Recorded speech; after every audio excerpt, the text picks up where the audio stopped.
Dr. Lori, I'd like to start this podcast, if you'd like, with an informal question. How is a day as a director of the Women's Health Institute in Canada looks like? Wow, well, it's a wonderful question. I think there's a lot of diversity in my role. Mm, One of the things I absolutely love is working with students and trainees. mhm, And so, in my capacity as being a professor in obstetrics and gynecology, I supervise many undergraduates, graduate students, postdocs, medical students who are engaged in research. They're all at different points along the trajectory of being involved in research. And so it's a real joy for me to mentor them in their research projects. And then, of course, I have my own research projects that are well underway, and I do clinical work. And I also have an administrative role where I'm the executive director of the Women's Health Research Institute, which is an mm, institute dedicated to advancing the science of women's health. Wow, it's very diverse. I think you can't get bored, and I can hear you are passionate about your work. Yeah, yeah, And we're for going to sure. talk about your research because you've Okay. done a lot in the research of women's sexuality and especially in the topics of mindfulness. Hmm. For the context, for the audience, I discovered your work in 2018 while I was studying in Montreal, Canada. And my Hmm. coursework on sexual dysfunction led me to discover your work, and I based a lot my master's thesis, which was about mindfulness practice, which is called orgasmic meditation. And I Hmm. based a lot of my theory on your work because Hmm. I mean, you are not only the pioneer for me, you are the queen of the mindfulness, of the new protocol in treating sexual dysfunction with mindfulness practices. Could you tell us what is mindfulness in sexual health? Yeah.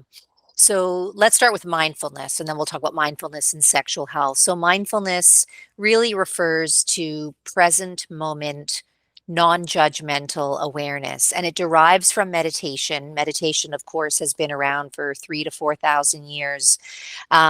But mindfulness is really the secular adaptation of meditation. It doesn't require any particular religious affiliation.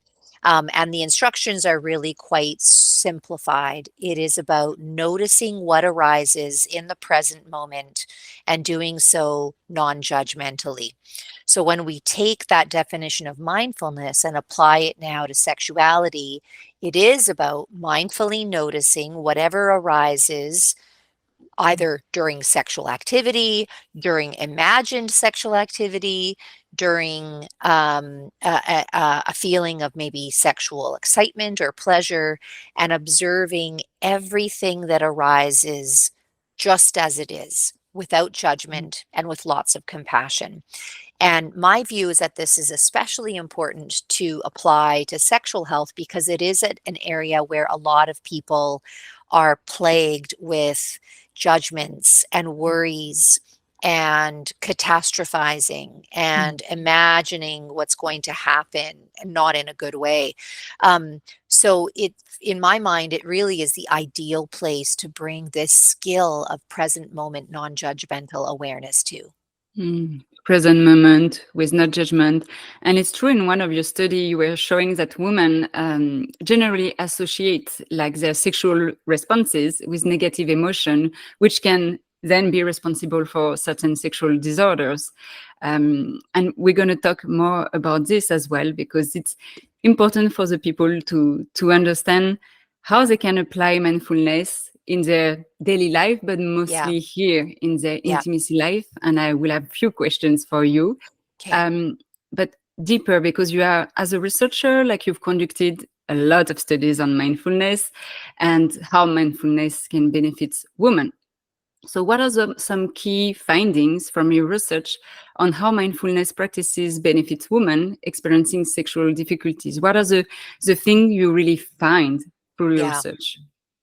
Yeah. And now we can confidently answer that question there because there have been quite a large number of studies that include comparison groups and that follow participants and women over time. And so, drawing from the findings of one of our randomized clinical trials that was published last year, among women who had distressing low desire. And after they participated in our 8-week mindfulness program, they saw very dramatic improvements in their self-reports of desire. Mm, The measure we gave was kind of a composite measure of desire and arousal. So they found themselves to be more responsive during mm, sexual encounters. They found themselves to be more motivated for sex. mm, They found themselves to be more likely to accept a partner's invitation to sexual mm. activity.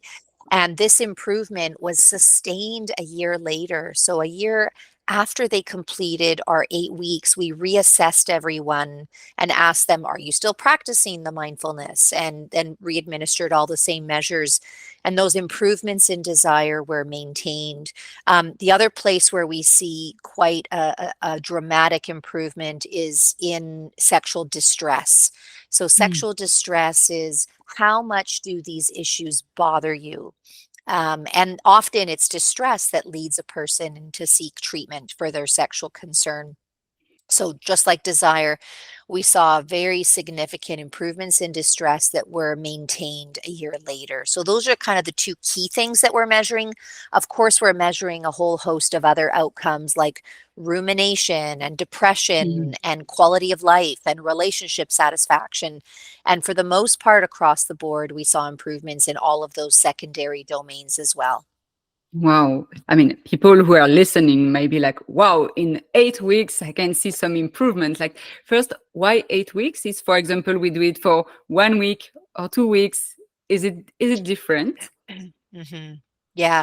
When I started to do this work in 2002, that was a question that I had, and at that time, the mindfulness literature, the kind of general science of mindfulness for anxiety and depression was really just starting, and so there wasn't a lot of, empirical data to guide that question. So, I started out with 3 sessions, and it was 1 session per month over 3 months, and we saw improvements. Over time, we decided to go with 8 weeks, in part because the women in the groups told us. So when we did it for 4 weeks, at the end, they said, this should be at least double. So More. we doubled it. The other reason to go with 8 weeks is that it makes what we are doing very consistent with other mindfulness based interventions. So, mindfulness based stress reduction, mindfulness based cognitive therapy, in general, they tend to be 8 weeks. Mhm. Mhm. Yeah, it's what I read in the studies. Is usually the protocol is 8 weeks. And so, what did you do during those 8 weeks? What are the participants were um, doing? What kind of practices? Yeah. Yeah, so we had 2-hour session once a week. So they would come to the session, and there was usually two facilitators, so myself and someone else. And the entire first hour of that session, we were guiding them through a mindfulness exercise. And then we would do an inquiry. An inquiry is where you then dive a little bit deeper into what came up for you during that mindfulness exercise. So really, an entire hour was dedicated to mindfulness practice and inquiry. And then after that, the second hour was reviewing the home practices, talking about how did it go, what made it difficult to practice mindfulness on a regular basis, etc. Um, and then we gave them homework. So after Mm. every session, we sent them home with an audio guide to the meditation that they were going to listen to over the week, as well as some written instructions on some other homework exercises. So we provided some background reading about mindfulness and the science of mindfulness. We also included some psychoeducation as well. So, what is the sexual response cycle? How common are sexual difficulties? Mm. How do you think about the causes of your sexual difficulties? So that Mm. was what we labeled as the more psychoeducational material. Nice. Like some sex education, resources, guiding them through meditation. I'm wondering as well, those women were in relationship. Was there any information regarding the relationship or like some, like inviting the partner as well, doing this as well?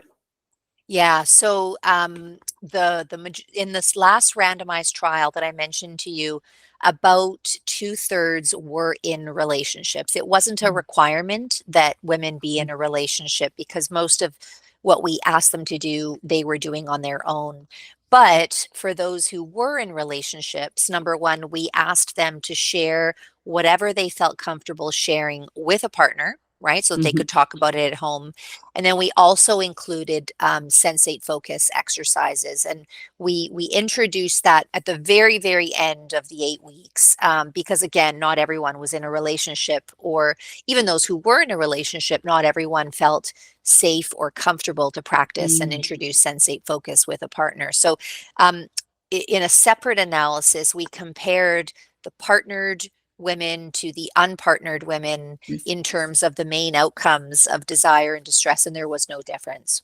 Ah, interesting. Because I wanted to ask as well for the partner woman who, for example, wanted to do sunset focus with her partner, and let's Yeah. imagine the partner say, "No, it's not my thing." Would you see a difference in terms of like mindfulness and apply in terms of libido? Yeah, yeah. So, like I said, we didn't find when we Okay. compared those two groups. Now, we could probably dive a bit deeper on a person by person level and Mhm. really look at, okay, those people who really shared the material with their partner, did they benefit in a different Mm. way versus even the partnered women who didn't share? That's something we haven't looked into yet. It's super interesting. And I ask my followers on Instagram to ask you questions about this topic. And I have a few questions for you, very practical, kind of. Here's the first one is how to limit intrusive thoughts to stay connected to the present moment. We see Yeah, really like a lot of women saying, I'm thinking about my to-do list. I yeah, can't, I'm thinking about the things I have to do. I can't really be there. Like, how yeah, can we limit intrusive yeah. thoughts? So, one of the fundamental tenets of mindfulness is viewing thoughts as mental events, something the brain does. And the idea is that when we elevate the importance of thoughts by calling them intrusive or calling them important, they capture our attention in a way that's really unhelpful. So we introduce a mindfulness of thoughts practice, which is teaching the women to observe thoughts just like clouds passing through the sky. You see them from the distance, but then they continue on by. You don't have to jump on the cloud. You don't have to analyze the cloud. You can just observe it and see it pass on by. So we practice that in session together. And then for homework, we ask them to apply this skill to things like intrusive thoughts. So they would be encouraged to just notice, oh, my brain is producing a lot of mental activity right now. Mm. It's producing planning thoughts. It's producing catastrophizing thoughts. And while it's doing that, I'm going to observe that my brain is doing this, and I'm going to come back to the here and now. So Mm. we really encourage them not to engage with the contents of thoughts and not even call them intrusive thoughts. They just call it a byproduct of brain activity. I like it. And so Yeah, it's to be aware, to observe, and then to come back to the present moment. And right. there's one thing also I learned, and I don't know what you think about it when I was doing orgasmic meditation, is sometimes like what they call check out. You are during sex and then you are somewhere else.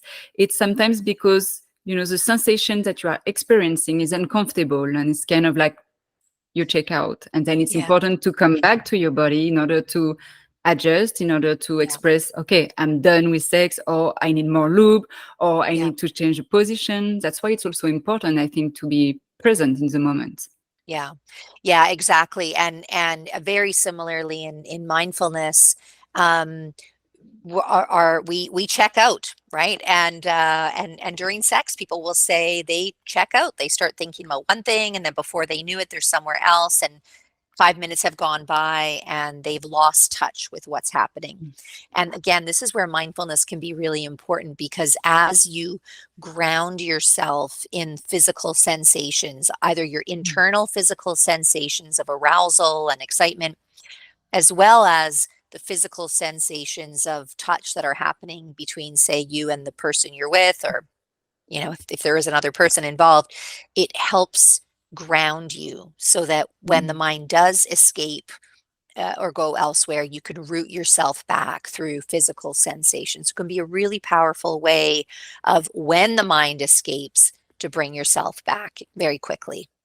Oh, to bring yourself back in order to also being more responsive into the sensation because you are more present. If you are more present, you can feel more even of what is happening. Or if you don't feel something pain or uncomfort, you can adjust very easily That's then. ex that's Mm. exactly right. So, I often say to people, don't just let your body have sex. Make sure your mind is having sex as well. In other words, be there, be present. Wow, I love it. I think it's very important. Can you repeat once again for people to really sync with this and remember the sentence? Yeah. So don't just let your body have sex. Invite your mind along as well. Mm. I have another question. Could you give us 3 tips to be more present with ourselves? And you gave already some, but just 3 tips. Yeah. Practice it in your general life. So when you're standing in line at the grocery store to pay for your groceries, use that as a moment to practice mindfulness. Feel your feet on the ground, observe the different colors and shapes that you see, pay attention to sensations in your body. So every day, choose an activity that you're already doing where you can practice mindfulness. So that would be one tip. Mhm. A second tip is don't be hard on yourself. If this is a new practice for you, your mind will be uneasy. You'll find it boring. You'll find it annoying. You might say to yourself, oh, I can't do this. I'm just not, my brain's not wired that way. Treat those judgments as just mental chatter and keep coming back to the present moment. So we want to be very compassionate with ourselves Mm. in doing this. Um, and maybe the third thing is during sexual activity, treat it as a mindful activity. Be curious, notice sensations in places in your body that maybe you don't normally pay attention to, like what's happening in the earlobes, what's Mm. happening in at the bottom of your feet during sexual activity. Get excited about all the different areas of the body that are feeling sensations. Don't just focus on, the genitals and the nipples, and the kind of typical areas, but the entire body can experience sexual pleasure and sexual sensations. And so use mindfulness as a way to acquaint yourself with that. Mm. Super important. So to practice in general life first, because it's true. Sometimes people are just focusing on, okay, I will put more mindfulness. I will put more mindfulness into my sex life. But if you are not already doing it in other aspects of your life, it may be more difficult. So first to practice. Second, to not be too hard when it's a new practice, because it's going to be uncomfortable, boring, as you said. I mean, for me, it was very boring at the beginning. I was like, I'm so bad at this. I will never be able to do this. How, Yeah. And then at some point, you keep on going, you come back to why you are doing it. And then you keep on going. And then at some point, you understand and you are just experiencing it. Hmm. And the third point, what you said as a tip is like treating sex as a mindfulness practice, but more also the entire body to really Hmm. be aware of what the body is feeling. Hmm. Exactly. You summarized it very well. Thank you. Um, and for those people who actually are the one being a bit hard on themselves, or they want to do it, but they don't believe in themselves, they don't know how to start, how can they begin to incorporate mindfulness into their daily sex life or into their intimacy? Yeah. I love the eating meditation. And when we start our groups, I always start with an eating meditation. So we hand out a plate of raisins, or if you're doing this online, we ask people to go get a raisin. And then we guide them through very mindfully observing all the sensations that come up as they're looking at their raisin, as they smell their raisin, as they hold the raisin to the ear. They put the raisin in the mouth and just let it sit there, and they experience all of the salivation, and then very slowly taking one bite, feeling the flavors, and then feeling the jaw as it chews down more. So you can really use eating, which is something we all do every day, Mhm. as a way to start to cultivate those skills of paying attention non-judgmentally. So you might say to yourself, okay, I'm going to practice mindfulness in the first 5 minutes of my meal. I'm going to eat slowly. I'm going to notice the flavors. I'm going to feel my jaw, and then sort of build on it from there once you start to develop and cultivate those skills of present moment, non judgmental awareness. Wow. And when you were talking about, like being mindful when we eat, I just, thought I came back from Singapore, but it's all around the world. It might be the same thing, seeing people eating and watching, a movie or being on their phone or on the tablet. Do you see a difference, because you started decades ago? Is it more difficult now in the present moment to be mindful about what we are doing? Do you see a difference in people or not necessarily? 100% I see a difference because we are accessible to anyone 24 hours a day through our little handheld computers. And we also, I think, as a society, have a lot of discomfort with boredom, or eating alone, except maybe the French. I was in Paris last summer and observed many people eating alone at a cafe, sitting down to lunch, eating their lunch, watching people walk by, and I thought, what a beautiful example of mindful eating. Yes. But I think your question in general, Camille, is you are right that in general we feel like we have to be doing something, and there's this message of multitasking as if it's something that we want to achieve. We Mhm. want to be ordering groceries on our phone and reading the news and having a conversation and planning something all at the same time. And it's really hard on our brains. Our brains cannot Um, multitask, they can do we are one thing at tired. a time. Mhm. Exactly. So, yes, I am seeing a lot more of it. And I also have teenage kids who are, glued Yes. to their phone. And I always say, put it down and just observe your surroundings and be okay with boredom. Mm. In boredom leads to discovery and curiosity and appreciating things that you wouldn't notice if you weren't kind of glued to your phone. So Yes, I mean I think you are right. It's people are afraid of boredness, like to be bored, but also afraid of looking around and observing actually. And it's funny that you took the example of Paris because it's only in Paris that I'm eating alone in restaurant and I'm observing because I think the way also we are sitting, like the yeah, chair are facing yeah, the streets and we can yeah, observe people. So it's very yeah, interesting. yeah. It's not I boring. I made that same observation, pointed it out to my family as we were sitting there, and I said, "Isn't it fascinating that all the chairs are facing out?" And I think it's really encouraging, eating and looking and taking in your surroundings all at the same time. Exactly. And yes, and with teenagers, the screen, but it's a whole different Right. topic. But it's interesting. And what about mindfulness with a partner? Like, how do we start? If I have a partner, which maybe let's say a partner who also wants to integrate mindfulness into the intimacy of the relationship, how do the people do that? Yeah. So, a relatively simple way of introducing it is have the two members of the couple practice mindfulness at the same time. So, maybe sitting Mhm. beside each other or sitting back to back, and maybe you play a guide of the body scan. And so you're independently practicing your mindfulness, but in close proximity. That might be a place to start. But then over time, there's actual mindfulness exercises that are designed for the couple. Mm. So, um, you know, looking into each other's eyes and experiencing the sensations that come up, but also noticing if there's some evaluation happening. Sensate focus Mm. obviously is a classic couples based mindfulness exercise.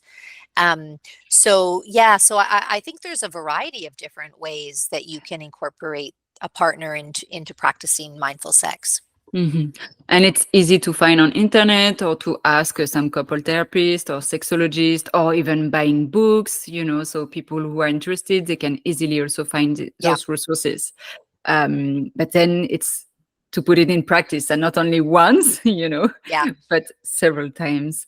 yeah. And what about if one partner really wants to include slow sex, mindfulness, and the other one into like, no, it's not my thing. I'm bored with these kind of things. How you will approach those kind of couple? Couples therapy. No, I'm just kidding. Yeah, but it's true.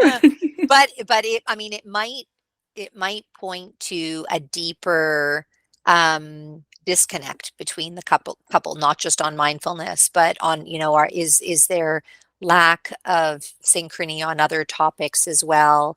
And that's not necessarily a bad thing, but just recognizing that, where there is that kind of discordance between one partner and another partner. So that would be a place where I would want to explore it in a bit more detail. But we also need to keep in mind you can't force anyone to practice mindfulness, right? Mm, It kind of defies the the the tenet of compassion if you're forcing someone to do it. That's not a very compassionate thing to do. So hopefully the partner who is more skeptical will observe the other person's mm, embodying of this, experiencing better quality of life, experiencing deeper sexual feelings, and then want to get in on it over time. That's kind of, what we would hope, that mm, there's more of an intrinsic, oh, I want what you have, and therefore yeah. I'm going to start to do what you're doing. Like hoping for modeling, for inspiration, Yeah, influencer yeah. of this practice. I have a question. I don't know what to answer to this when people say, I have a lot of fantasies when I'm having sex with my partner. I have fantasies, so I'm into my mind and I'm not present in the moment. Yeah. What do you think about this? I don't know Excellent what to say. question. It's come up quite a few times in our groups because fantasy is not mindfulness. Fantasy, by definition, is going outside of the mind into a different place. So either a made up scenario or deep into a memory. And so we actually have an exercise in our group Mm, that we've given to people where we say, practice this at home, take 10 minutes and have a fantasy or engage with a vibrator or watch erotica. And during those 10 minutes, try and really boost and elicit your sexual arousal and sexual response. And then after 10 minutes, stop and come back to a mindfulness practice. So the idea is by first eliciting a mm, strong sexual arousal response, does that then allow you to use mindfulness skills to be much more present in the here and now? So we actually evaluated this and published a study that where we asked people to do this, and our comparison group was imagery, so not fantasy, but just imagery paired with the kind of sexual fantasy. And so, but what we found was pairing fantasy and mindfulness had much stronger effects on sexual arousal, both self-reported sexual arousal as well as physiological sexual arousal, which we measured in a laboratory setting. wow, super interesting. So you will recommend that people first, if they have fantasies, that fantasy really helps them like increase the excitement, turn them on, like to do it, but for a certain period of time, and then being into the present moment, because when you have Yeah. fantasies, you are not in the present moment. Yeah, that's Mm. how we have recommended it. Now, there may be other times where people just want to stay in their fantasy, Yeah, right? maybe. And good for them. They want to stay there. They want to just be in the fantasy the entire time, and that's fine too. But again, to be clear, that's not mindfulness. Okay. Very interesting, because for me, I was saying that, yeah, it's mindfulness, but I was like, no, I'm not sure, because, okay, so now I have Yeah. my answer from the queen, so I'm glad. Um, is mindfulness for everyone? Yes, 100% for everyone. So let me say something about gender. Many of our studies have focused on women, cisgender women primarily, although increasingly we're working hard to recruit gender diverse people as well. Yes. We do also have studies in men. We've published a few studies in men. In my clinical practice, I use mindfulness with all people, all genders, all ages, whether they have concurrent depression, whether they have a trauma history or not. Now, obviously, we want to make some adaptations Mhm. depending on the individual person's psychological health. And we want to make sure that, say it's a person who has an extensive trauma history, we might start a lot more slowly. And especially if they're prone to dissociation, we want to start Mm. very, very slowly, etc. But my experience is that mindfulness really is for everyone. It's for everyone. And you were talking about trauma, like in the Netflix series called Pleasure, where you mention it that we can train our brains to experience pleasure even after traumatic brain injuries or trauma or physical condition. How does it work? Yeah, it's so interesting. There's research in the spinal cord injury literature and also in the traumatic brain injury literature that shows that people can develop psychogenic orgasms, which basically means their body doesn't even have to be touched. Um, they can develop centers in the brain and kind of sprouting of new neural material that responds to imagery and sexual fantasies and produce even orgasms through that route. So I think that it is such a powerful observation that shows just how important our brain and our mind is for sexual pleasure. Yeah, as you were saying, like the mind is super important, and we can see it as well when we have how do you say, like when you dream and you have orgasm Mhm. during your dream. It's like the power of the brain, also the power Yeah, of the mind. yeah. And so it's something that we can train in order, like, for example, to, yeah, how do you train your brain to pleasure? Is it by practice? Is it by being able to experience pleasure and to associate what you're feeling with pleasure, what you are seeing with pleasure? Yeah, it's all of those things. It might be challenging for listeners who are struggling with, yeah, but don't you need touch? Don't Ah, you need, yes. isn't touch essential in that? And the truth is no, touch is not essential. Mm, And we have pretty convincing scientific data that show us again that psychogenic orgasms, or in other words, having an orgasm through purely psychological stimulation can be sufficient. So mm, the brain is malleable, it's plastic. It continues to grow and respond to cues in our environment up until we die. It's not the yeah. case that you only have a short window of time that the brain is capable of growing and changing. This continues throughout life. And that's why it's also really important for us to really continue to exercise our brain throughout our lives.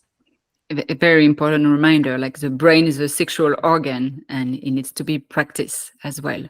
Yeah, just like a muscle, right? All of the Mhm. exercise guidelines tell us that we need to use our muscles throughout our entire life for health and longevity and preventing things like fractures and falls, etc. And I would love to see more messages about the brain, the importance of us doing the same to our brain. Thank you. We're at the end of this podcast. I wonder if there's another questions or some things that you would like to mention, some things that I didn't ask you and you would like I ask you. Um, No, I think your questions were excellent. And to anyone who is intrigued on incorporating mindfulness into their life, into their sex life, it's important to recognize that mindfulness is simple, but not easy. So Simple but not easy. it's simple in that all we're doing is paying attention non-judgmentally. It's not easy because we're paying attention non-judgmentally. So the repeated practice, the being kind to yourself is something that indeed does take consistency and practice and I think sometimes remembering that or realizing that there actually is very good scientific evidence for these tools that can sometimes help people stay in there a little bit longer. So Mm. that's my that's my kind of invitation to the listeners.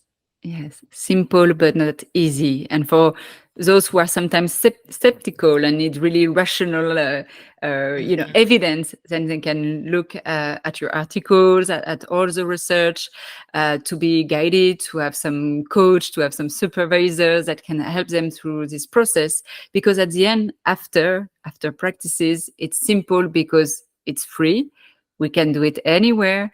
It's a key also and a tool to understand better about ourselves, what we feel, how we feel, the way we want to be touched, the way we want to move into environment.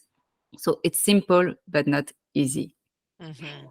Thank you very much, Dr. Lori. Where the people can find you, find your work, get in touch with Mhm. you. Yeah, thank you. I loved your questions and a great conversation. You can find me on social media at Dr. Lori Brotto. You can also follow our research website, which are our research team that posts a lot about different studies that we're doing and study findings, and that's at UBCSHR, so UBC Sexual Health Research. And then my website, loribrotto.com, I have links to many of the meditations that I've guided, so they're recorded and on the website, and anyone can download them and listen to them. Wow, that's excellent resources that I would put on the episode because thank you for sharing all of this, sharing your works. Thank you so much, Dr. Lori, for this very, very passionate conversation. My pleasure. Thank you so much for having this conversation with me.